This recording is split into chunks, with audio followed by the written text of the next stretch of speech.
കപ്പലപകടത്തിലെ guarantee തുക ഹൈക്കോടതിയിൽ കെട്ടിവെച്ച് MSc Elsa 1227 കോടി രൂപയാണ് കമ്പനി കെട്ടിവെച്ചത്.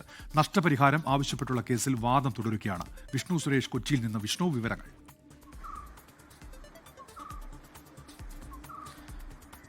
ഉന്മേഷ്, 931 കോടി രൂപയാണ് സർക്കാർ ഈ കപ്പലപകടവുമായി ബന്ധപ്പെട്ട് ഫയൽ ചെയ്ത അഡ്മിറാലിറ്റി സൂട്ടിൽ പറഞ്ഞിരുന്നത്, നഷ്ടപരിഹാരമായി ആവശ്യപ്പെട്ടിരുന്നത്.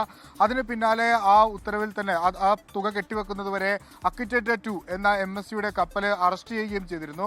ഈ പശ്ചാത്തലത്തിലാണ് കോടതി ചോദിച്ചത് എത്ര രൂപ നിങ്ങൾക്ക് കെട്ടിവെക്കാനാകുമെന്ന് കമ്പനിയോട്.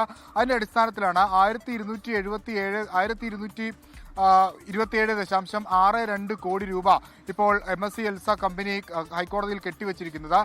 ഇപ്പോൾ ഈ കപ്പൽ വിട്ടുകൊടുക്കാനുള്ള ഉത്തരവും വന്നിട്ടുണ്ട്. ഇനിയിപ്പോൾ ഈ കേസിന്മേൽ വിശദമായ വാദം നടക്കും.